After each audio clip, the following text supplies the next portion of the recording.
All great gardeners have one thing in common. They've killed a lot of plants. It's hard to lose a plant, but we can turn our past failures into gorgeous future gardens. I'm working through my own garden fail right now, but I'm not worried, and I'm 98.3% sure it's going to turn out beautiful. And here's why. I actually got a good start on this garden. I carefully planned the design and ordered plants last fall, and I successfully transplanted some flowers from elsewhere in my garden early this spring. Okay, there's a win. And the plants I ordered in the fall arrived in late May, so I got them in the ground about 2 months ago now. I was so excited. In fact, my original plan for this video title was going to be something more like, "Wow, look how awesome my garden turned out. I'm doing a bang-up job, eh?" But as you already know, things with this garden went downhill. Before I planted up this garden in May, it had been badly neglected for a few years and was full of so many weeds. We have 2 very young kids, plus I work full-time, so my time in the garden is extremely limited. I did get things weeded and got all my babies in the ground, but I ran out of time to mulch. That's a bit of foreshadowing for you. By the way, I'm in need of a PG curse word for this episode. My oldest son recently made up a new word, slonk. It's most often used as a noun, which I asked him to define, but he also uses it as a verb, so it's pretty flexible. I'm going to borrow it. Okay, back to our story. I didn't have time to mulch, but I also wasn't even thinking about protecting these little plants from animals who might feast on their entrails. This garden is very exposed, so everything I planted got eaten to the ground. What the slonk? And I don't even know who did it. Was it the groundhog with the candlestick? Was it the deer with the lead pipe? Was it the rabbits with the rope? The chipmunks with the knife? You get it. One of the most important tools in the gardener's survival toolbox is a sense of humor. Without it, you'll end up, shutting down the YouTube channel you just started 5 months ago and opening a new one called, I hate nature, I give up, just pave it all. Like and subscribe. As gardeners, we're in a tough slonkin' trade.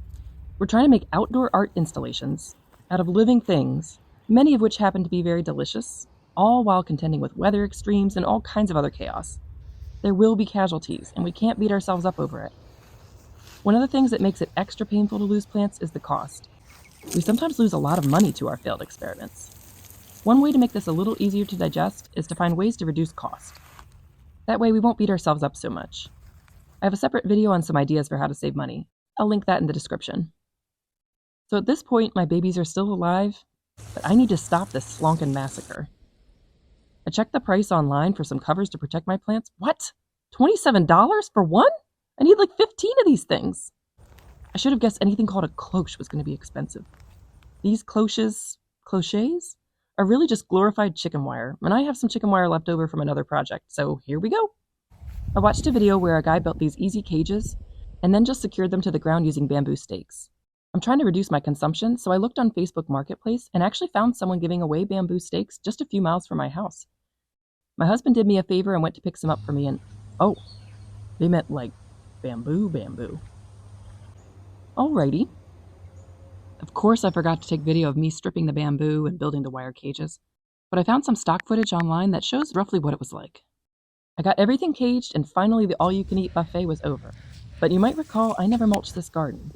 The weeds grew so slonkin' fast, I honestly couldn't even see my little plants in there anymore. So now we're starting over, weeding a second time so I can finally mulch. But while all that clover was taking its toll on my garden and my sanity, it was also fixing nitrogen into the soil like a natural fertilizer. See what I did there? Silver slonkin' lining. Am I up to date on my tetanus shot? And of course, I let the mulch sit so long the ants made a nest in it. No biggie, I'll use the other bags a while and let them move their babies to a new location. Oh wow, those are maybe the cutest beetles ever. In all of the mayhem, I thought I'd lost about 5 of the 15 or so flowers I'd planted in this garden. One thing I did right was to leave these flags in the ground where the babies are planted. That way I could carefully weed near each of the flags, and as I did, some tiny miracles emerged. I think that's a plant. I think just about everything has survived. Best I can tell, only one plant appears to be lost. It's alive. That's pretty exciting. Another thing I did right was to pick tough plants. The plants I chose for this garden are actually adapted to heavy vegetation losses from herbivores and even fire. They establish strong root systems, and with their foliage removed, they've had nothing else to do except put energy into root growth. Look, I did it again. Silver lining. And also, I kept forgetting to tell my husband that the plants in front aren't weeds, so he'd been weed whacking them for months. And look, they grew good strong roots and are doing amazing now they're not getting bushwhacked anymore. Having trouble reading that without laughing. I actually planted deer-resistant plants around the front border of this garden, but as young, tender plants, they'll sometimes still get eaten. I'm hoping that by next spring they'll have well-established root systems and can grow quickly, and then I probably won't need the cages anymore. We'll see. Right now it just looks like I'm growing a bamboo field. After all this work, did I get this garden finished? I'll let you guess the answer to that. But did I start? You bet your slunk I did. Turns out there's no such thing as a green thumb. Everyone struggles, and if you've ever killed a plant yourself, that's awesome. Get out there and do it again. To get good at anything, we have to be ready and willing to fail, and to forgive ourselves when we do. And then you'll find yourself growing right alongside your garden.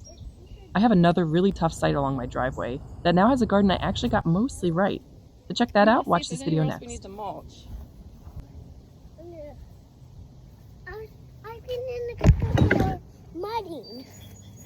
I'm gonna put a little bit around the side here, and I think we're done.